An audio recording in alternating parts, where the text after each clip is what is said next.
अरे, ये क्या मामला है? इतनी रात में बच्चे के रोने की आवाज कहाँ से आ रही है? हे भगवान, ये कोई भूत तो नहीं?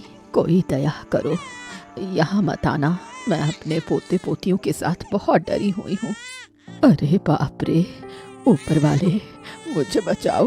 भूत मेरे दरवाजे पर दस्तक दे रहा है। यहाँ से चले जाओ, दया करके मुझे नुकसान मत पहुँचाओ। अरे दरवाजा खोलिए! अरे दरवाजा खोलो! कोई है क्या? अरे मेरी बच्ची को ले लो! अरे दरवाजा खोलो, ले लो मेरी बच्ची को। मैं उसे देकर यहाँ से चला जाऊंगा। मैं तुम्हें कुछ नहीं करूंगा। दरवाजा खोलो, खोल दो, खोल दो। अरे, कौन इस तरह से मुझे पुकार रहा है? अरे, आप कौन हैं? आपकी ये हालत कैसे हुई? मैं एक डकैत हूँ। मेरा नाम शायद आपने सुना होगा, मंगल सिंह। इस राज्य का राजा मुझे ढूंढ रहा है। उसके सिपाहियों ने मुझ पर हमला किया। मेरी आपसे एक विनती है। मैं आपसे विनती करता हूँ कि कृपया मेरी बच्ची को पाल लीजिए। मुझे नहीं लगता कि अब मैं बच पाऊंगा। इसको रख लीजिए, ये अब आपकी बिटिया है। तुम मेरे घर में छुप जाओ, तब कोई तुम्हें नुकसान नहीं पहुंचा पाएगा। ये मुमकिन नहीं है बूढ़ी माँ। मैं एक डकैत हूँ। अगर सिपाही मुझे आपके घर में पकड़ लेंगे तो वो आपको नुकसान करेंगे। आपको मैं कुछ नहीं होने दे सकता, क्योंकि आप मेरी बच्ची को संभालेंगी। मैं यहाँ से चला जाता हूँ। मैं जाता हूँ, लेकिन हाँ, मुझसे एक वादा कीजिए। मेरी बच्ची को गलती से भी मत बताना, गलती से भी मत बताना कि उसका पिता एक डकैत था। जा रहा हूँ मैं। तुम चिंता मत करो बेटे, जब तक मैं जिंदा हूँ तुम्हारी बच्ची को ये सच कभी पता नहीं चलेगा। मैं इसे अच्छे संस्कार दूंगी। दादी, आप चुपचाप लेटी रहिए। अगर आप शांत रहेंगी तो आपकी तकलीफ थोड़ी कम हो जाएगी। नहीं बेटा, 25 साल से मैंने ये बात अपने दिल में दबा कर रखी थी। आज मैं तुम्हें पूरी सच्चाई बता दूंगी। मैं अब ज्यादा देर तक जिंदा नहीं रहूंगी। तुमसे एक वादा चाहिए। तुम अपने 3 भाइयों का हमेशा ख्याल रखना। मैं वादा करती हूँ दादी, जब तक मैं जिंदा हूँ मेरे भाइयों को कोई नुकसान नहीं होगा। लेकिन वो हैं कहाँ? क्या मैं अपनी आखिरी घड़ी में उन्हें एक बार देख भी नहीं पाऊंगी? वो आपके लिए वैद्य बुलाने गए हैं, थोड़ी देर में वापस आ जाएंगे। वैद्य को बुलाकर अब कोई फायदा नहीं होगा। मैं अब और नहीं। दादी, आप बात कीजिए, हमें इस तरह छोड़कर मत जाइए। हाँ दीदी, कोई वैद्य नहीं मिला। तूफान के कारण कोई भी बाहर आने को तैयार ही नहीं है। अब वैद्य को बुलाने का कोई फायदा नहीं। दादी हमें हमेशा के लिए छोड़कर चली गई। क्या आपको कोई खबर मिली महाराज? राखी की दादी कल रात गुजर गई। हमें ये खबर मिली महारानी, और सबसे ज्यादा दुख तो इस बात का है कि कल रात उनके घर कोई वैद्य नहीं गया। क्या वैद्य की कमी के कारण उनकी मौत हुई? ये कहना मुश्किल है, क्योंकि बूढ़ी काफी बुजुर्ग थी और पहले से ही कमजोर भी थी। उम्र का तकाजा है, एक उम्र आती है जब आदमी कमजोर हो जाता है। लेकिन उससे भी बड़ी चिंता मुझे इस बात की है कि हमारे राज्य के लोगों में इंसानियत खत्म होती जा रही है। आप सही कह रहे हैं। क्या आपको याद है वो बूढ़ी औरत जिसने आपकी झूठी बीमारी की साजिश का पर्दाफाश किया था? मुझे सब याद है। अगर उनके पोते वैद्य के पास जाने के बजाय हमारे पास आते तो? क्या आप कह रहे हैं कि उनके पोते पोतियों ने जानबूझकर मदद नहीं मांगी? हाँ, हमें ऐसा ही लगता है, और ये बर्दाश्त नहीं किया जाएगा। हम वैद्यों को दरबार में बुलाकर उनसे जवाब मांगेंगे कि आखिरकार ऐसा क्यों हुआ। अरे ये छोटा सा पक्षी जाल में फंस गया है। बेचारा परेशान हो रहा है। चलो मैं इसे आजाद कर देता हूँ। क्या कर रहा है भोला? अरे देख ना दादा, ये पक्षी जाल में फंस गया है और मैं इसे आजाद करना चाहता हूँ। अरे इतनी कम उम्र में ज्यादा समझदार बनने की कोशिश मत कर। चल छोड़, उस जाल को तू छूना भी मत। अरे क्यों क्यों दादा, इस बेचारे को आजाद कर देता हूँ ना। देखो तो सही, ये कितना कष्ट में है। ओ समझदार, इसे शिकार कहते हैं, शिकार। हाँ, आज इसे घर ले चलकर मांस बनाएंगे और बेहतरीन खाएंगे, और क्या। अरे नहीं दादा, ये सही नहीं है। मैं इसे छोड़ देता हूँ। देखो ना बेचारे की हालत कैसी हो रही है। मैं इसे छोड़ देता हूँ। हाँ, ये तूने ठीक नहीं किया भोला। मैं तुझे देख लूंगा, समझा। हाँ हाँ ठीक है, लेकिन मुझे मेरे बड़े भाई बीरबल ने सिखाया है कि किसी भी जानवर को कष्ट नहीं देना चाहिए। चलो मैं चला दादा। हाँ, तुझे तो सबक सिखाना ही पड़ेगा। रुक जा, वक्त तो आने दे। वक्त के साथ तेरा भी हिसाब होगा।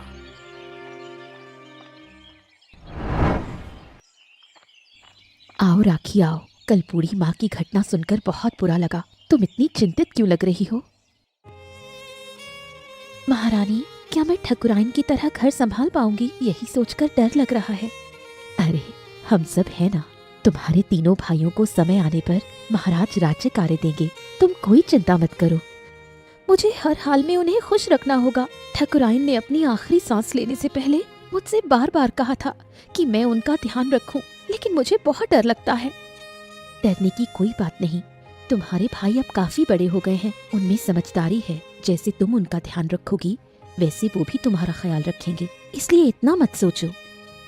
जब मैं आपके पास आती हूँ तो मेरा मन हल्का हो जाता है। आप सच में बहुत अच्छी महारानी हैं। कल वेदों के व्यवहार के बारे में सुनकर महाराज बहुत गुस्से में थे। उन्होंने वेदों को राजमहल में बुलाकर एक बैठक बुलाई है। तुम सबको भी आना होगा। हम वहां आकर क्या करेंगे महारानी? जो व्यवहार उन्होंने तुम्हारे साथ किया वो स्वीकार्य नहीं है। इसका सही जवाब देना जरूरी है, वरना आम लोगों के प्रति ये लापरवाही बढ़ती जाएगी। क्या बात है, शाम हो गई और तू यहाँ अकेला खड़ा क्या कर रहा है? अरे क्या करूं, दादा हैं बीरबल दादा, वो लकड़ी काटने के लिए जंगल के अंदर गए हैं। उन्होंने मुझे यहीं खड़े रहने को कहा है, तो बस इसीलिए खड़ा हूँ। अच्छा, अगर तेरा दादा तुझ पर इतना ही भरोसा करता है तो तुझे साथ क्यों नहीं ले जाता? यहाँ क्यों खड़ा कर गया, बोल। अरे क्या है ना कि गहरे जंगल में जंगली जानवर हो सकते हैं। मेरी सुरक्षा के लिए ही वो मुझे साथ नहीं ले गए। हाँ। अच्छा, क्या तुझे पता है कि पहले इस जंगल में डाकुओं का बसेरा था? देखो दादा, मुझे डराने की कोशिश मत करो। तुम यहाँ से चले जाओ। मैं यहीं खड़ा रहूंगा। मेरे बीरबल दादा ने कहा है तो मैं यहीं खड़ा रहूंगा। कुछ नहीं करूंगा, कहीं नहीं जाऊंगा। अरे कुछ नहीं करूंगा, कहीं नहीं जाऊंगा, मेरी बात तो सुन। मैं तो तुझसे बस सच कह रहा था। हो सकता है डाकुओं का कोई गिरोह अब भी आसपास हो।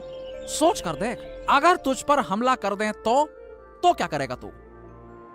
मैं यहाँ कब से खड़ा हूँ, मुझे तो कुछ नहीं हुआ। आज भी कुछ नहीं होगा। बाकी दिनों में इतनी देर नहीं होती। आज देख रहा हूँ कि अंधेरा घिरने लगा है। अब देख, मैंने तेरे भले के लिए कहा, अब तू देख ले तुझे क्या करना है। मैं चलता हूँ। हाँ ठीक है, मुझे नसीहत देने की जरूरत नहीं है। दादा ने कहा है कि जब तक वो बाहर ना आ जाए मैं यहीं रहूंगा तो रहूंगा, बस। हाँ ठीक है, जैसी तेरी मर्जी।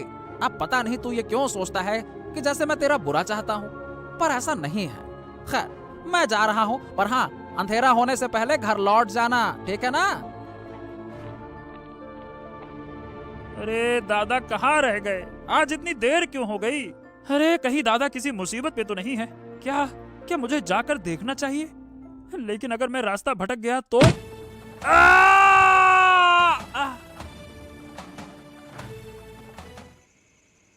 दीदी, अरे दीदी कहाँ हो? दीदी। हाँ, अरे क्या बताऊं दीदी, रास्ते में एक बाघ आ गया था, तो बस उससे बचने के लिए बहुत देर तक पेड़ पर बैठा रहा। हाँ, बस भोला की ही चिंता हो रही थी। वो जरूर खड़े खड़े ऊब कर घर लौट आया होगा। आ गया ना? नहीं, भोला तो अब तक नहीं आया। क्या? ये क्या कह रही हो दीदी? लेकिन जहां मैंने उसे खड़ा किया था वो वहां तो नहीं था, फिर वो कहां गया? अरे क्या हुआ दादा, आज काफी देर हो गई। दीदी, खाना बनाया कि नहीं बनाया? बहुत भूख लगी है। अरे खाना वाना बाद में खा लेना। मुद्दे की बात यह है कि भोला अभी तक घर ही नहीं आया, उसी की चिंता हो रही है। क्या? वो अब तक घर नहीं आया? दादा, वो तो तुम्हारे साथ ही था ना, तो अब कहां गया? अरे बेवकूफी भरे सवाल मत कर। अगर मुझे पता होता कि वो कहाँ है तो मैं यहाँ क्यों खड़ा रहता? अरे दादा, तुम मुझ पर क्यों गुस्सा कर रहे हो? मुझ पर गुस्सा करने से क्या होगा? देखो, तुम उसे अपने साथ ले गए थे, अब अगर उसे कुछ हो गया तो क्या होगा? हैं? अरे मुझे सोचने दे, मेरे कान के पास बोल मत, वरना मैं और उलझ जाऊंगा। समझ नहीं आ रहा कहाँ चला गया वो, कहीं उसे कुछ हो ना गया हो। भाई, उसे कहीं बाघ खींचकर तो नहीं ले गया? अरे नहीं दीदी, नहीं नहीं नहीं नहीं, ऐसी बातें मत सोचो। मेरा दिल कह रहा है कि वो रास्ता भटक गया होगा। हम जरूर उसे ढूंढ लेंगे, बस उसे एक बार तलाशना होगा। हाँ, अब इतनी रात को तो मैं खोजने तो नहीं जा सकता। अब तुम लोग जो ठीक समझो वो करो। हाँ ठीक है ठीक है ठीक है, तू मत चल, तू आराम कर यहाँ पे। मैं और दीदी मिलकर आज रात ही उसे ढूंढ निकालेंगे। चलो दीदी। कहाँ हो भाई, कहाँ हो तुम? प्लीज एक बार आवाज दो। भोला, अरे भोला, भोला, अरे कहाँ हो भोला? क्या तुम मेरी आवाज सुन सकते हो? भाई, सुबह हो गई और अब तक उसे नहीं ढूंढ पाए। दीदी, उसे किसी भी हाल में ढूंढ कर लाएंगे। चलो थोड़ा आगे और चलते हैं। मुझे बचाओ, बचाओ! हाँ, सुना दीदी, सुना। आवाज गुफा के अंदर से आ रही है। चलो चलो चलो चलो चलो, लगता है कि भोला वहीं पे है। जल्दी चलो। हाँ दीदी, दीदी तुम लोग आ गए। मुझे लगा वो लोग मुझे उठाकर यहाँ ले आए हैं। क्या? लेकिन तुम यहाँ आए कैसे? मैं तो तुम्हारा इंतजार कर रहा था, तभी किसी ने मेरे सिर पर मारा और मैं बेहोश हो गया। जब मेरी आंख खुली तो खुद को यहाँ पे पाया। मुझे नहीं पता मैं यहाँ कैसे आया। ओ, तो जरूर किसी ने तुम्हारे साथ चालाकी की है और तुम्हें यहाँ तक ले आया। भाई देखो, यहाँ ये सोने के सिक्के लगते हैं। हाँ दीदी, यहाँ तो इतनी सारी सोने की मुद्राएं, ये कहाँ से आई? अरे सुना है कि पहले यहाँ डाकू रहते थे, शायद ये उन्हीं का हो। उन्होंने सब कुछ लाकर यहाँ छुपा दिया हो। तुम सही कह रहे हो, हमें ये बात महाराज को जाकर बतानी होगी। चलो भाई, पहले घर चलते हैं। कल से कुछ खाया नहीं है, लेकिन हाँ, एक बड़ी खोज जरूर हो गई है। महाराज इन सिक्कों को देखकर बहुत खुश होंगे। चलो चलो चलो चलो। अरे आ गया भोला, आ गया आ गया, आजा आजा आजा। भाई तेरा इंतजार करते करते रात बीत गई। अरे सोच सोच कर तो मेरी तो नींद ही गायब हो गई। पूरी रात मैं तेरे बारे में सोचता रहा। अच्छा, अरे कल रात तुम चले गए, उसके बाद तो किसी ने मेरे सर पे जोर का डंडा मारा और मैं बेहोश हो गया। हाँ। अरे तो मैंने तुझसे पहले ही कहा था कि जंगल का इलाका है, ठीक नहीं है, चल दे, घर लौट चल। लेकिन तूने मेरी बात मानी ही नहीं। मेरे साथ वापस चला आता तो अच्छा होता ना। अगर मुझे पता होता कि कोई हमला करेगा तो मैं उसे वहां अकेला छोड़ता ही क्यों है? लेकिन दादा, कुछ भी कहो, सोच समझ कर ही काम करना चाहिए। अगर आज भोला को कुछ हो जाता तो उसकी जिम्मेदारी किसकी होती? तुम्हारी होती ना। हाँ हाँ, गलती मेरी है। मुझे पहले से ही सतर्क रहना चाहिए था। भोला को अकेला नहीं छोड़ना चाहिए था। और हाँ, दीदी कहाँ गई? उसे कहाँ छोड़ आए तुम लोग, बताओ। अरे वो महाराज के पास गई है, महाराज को कुछ बताने के लिए। अच्छा भोला, तुमने कल से कुछ खाया नहीं है। आदित्य, खाने का कुछ इंतजाम करो, चलो। अच्छा ठीक है, मैं लेकर आता हूँ। तुम सब चले गए, लेकिन मझले भैया तो घर से हिले भी नहीं। अरे सब चले जाते तो घर खाली रहता ना। उसने घर पर रुककर पहरा देना सही किया, बिल्कुल सही किया जो घर पे रुक गया, है ना? इतना मत सोच। आज तो तुम्हारे लिए बहुत खुशी का दिन है। 25 साल पहले जो धन और गहने डाकू लूट कर ले गए थे, वो आज तुम्हें वापस मिल गए। हाँ महारानी, आज हम बहुत खुश हैं, लेकिन थोड़ा डर भी लग रहा है। तुम्हारे चेहरे से ही लग रहा है, लेकिन डर किस बात का? 25 साल पहले जब हमने डाकू मंगल सिंह को जंगल में मार गिराया था, तब उसके हाथ में एक छोटा सा बच्चा था। वो बच्चा अब बड़ा हो गया होगा। हाँ, वो तो बड़ा हो ही गया होगा। क्या तुम सोचते हो कि वो बदला लेने आएगा? मुझे ऐसा ही लगता है। अगर उसने हमसे बदला लेने की कोशिश की तो यह बहुत बुरा होगा। अब तो मुझे भी डर लगने लगा है। अब क्या करेंगे? अब क्या करें ये तो हमें भी समझ में नहीं आ रहा। हमें महल की सुरक्षा और बढ़ानी होगी ताकि कोई अनहोनी ना हो जाए। महाराज बहुत खुश हुए होंगे अपनी खोई हुई संपत्ति को वापस पाकर, क्यों दीदी, है ना? सुबह तक तो खुश थे, लेकिन अचानक उन्हें एक चिंता सताने लगी। कैसी चिंता? हमारे यहाँ मंगल सिंह नाम का एक डाकू था। उसका एक छोटा बेटा भी था। जब महाराज ने उस डाकू को पकड़ा और खत्म किया, तब वो डाकू अपने बेटे को लेकर भाग गया। उसके बाद वो बच्चा कभी नहीं मिला। ओ, तो महाराज को शक है कि वो डाकू का बेटा बड़ा होकर लौटेगा और उन पर हमला करेगा। बिल्कुल सही, इसलिए हमें महाराज की ये चिंता कम करनी होगी। हो सकता है दीदी, क्या पता कि वही लड़का था जिसने अंधेरे में भोला के सर पर लाठी मारी हो और वो भोला को उठाकर ले गया हो और उसी जगह पे ले गया जहाँ पे खजाना रखा हुआ था। हाँ दीदी, वही होगा। नहीं तो मुझे गुफा में खींचकर क्यों ले जाता? जरूर वो कुछ इशारा करना चाहता था। अरे तुम लोग डरो मत। ये नहीं कह सकती कि भोला के साथ ऐसा किसने किया, लेकिन हमें कुछ योजना बनानी होगी ताकि महाराज को यकीन दिलाया जा सके कि डाकू का बेटा उन पर हमला नहीं करेगा। लेकिन क्या ये सही होगा? सुनो भाइयों, मैं तुमसे बड़ी हूँ, बहुत सी बातें जानती हूँ जो तुम नहीं जानते। इसलिए कल हम सब महल जाएंगे और मेरी योजना के मुताबिक सब कुछ बताएंगे।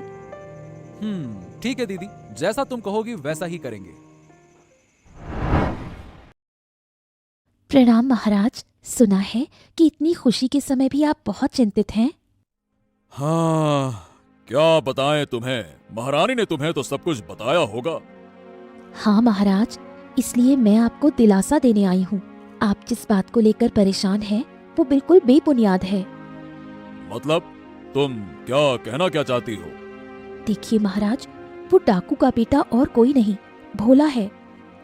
क्या तुम सही कह रही हो?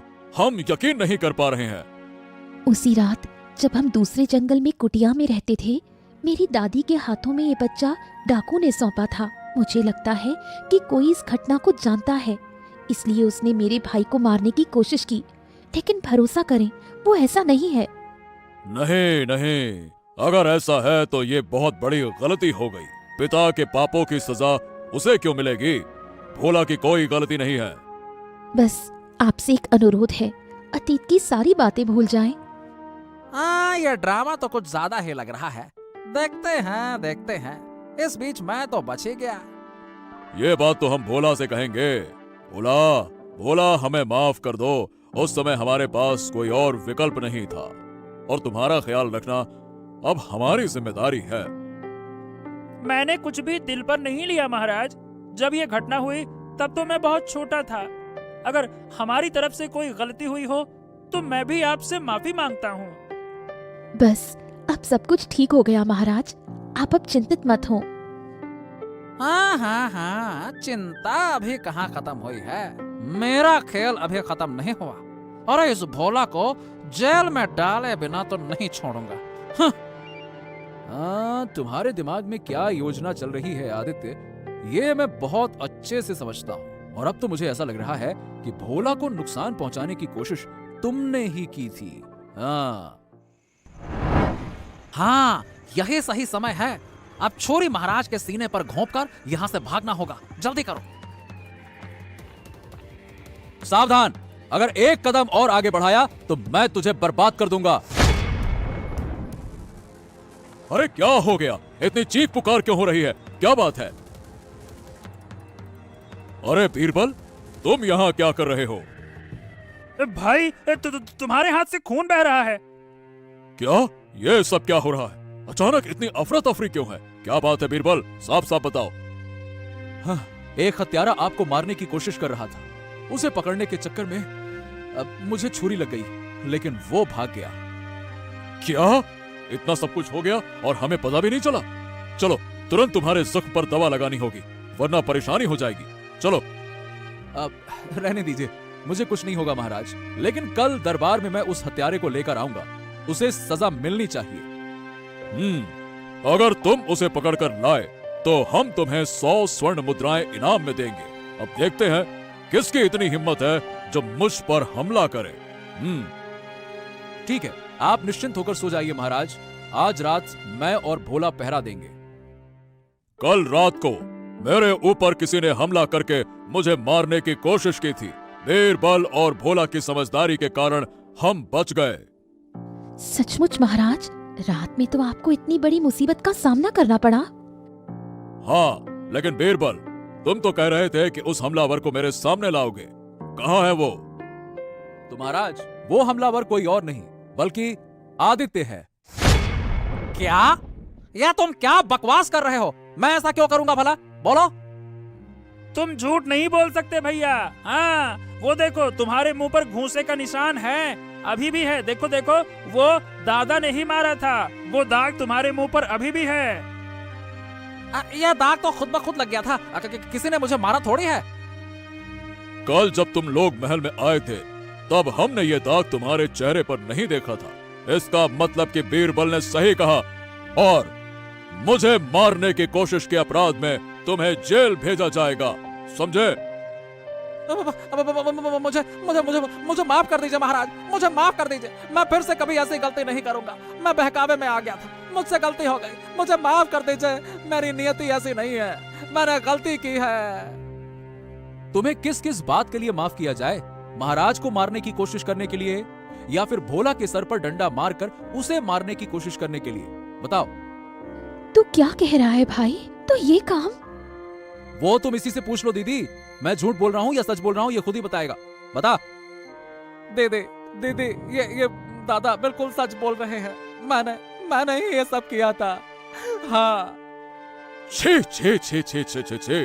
अरे मुझे तो ये सोचकर भी शर्म आती है कि तुम बड़े भाई होकर अपने भाई को नुकसान पहुंचाने की कोशिश कर रहे थे।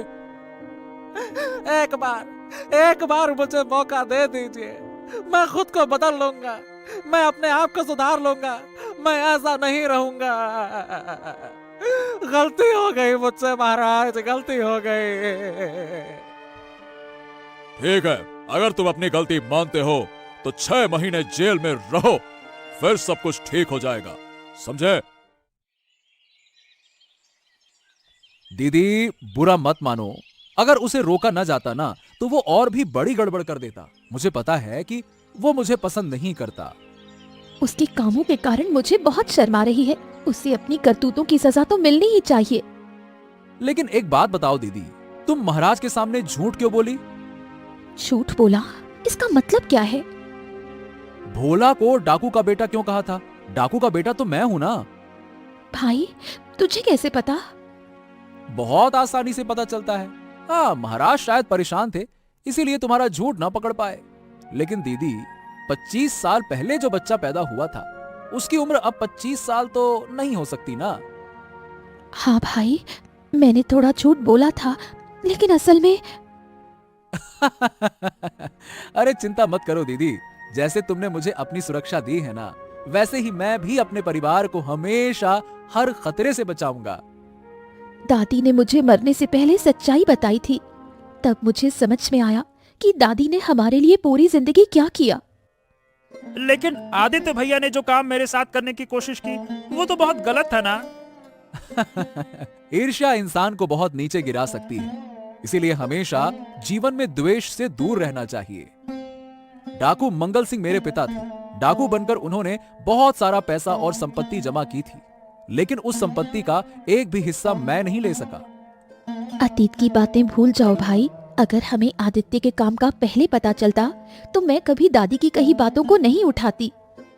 महाराज ने खुद मंगल सिंह के बेटे से माफी मांगी है, इससे बड़ी बात और भला क्या हो सकती है? और इसी से पता चलता है कि महाराज का दिल कितना बड़ा है।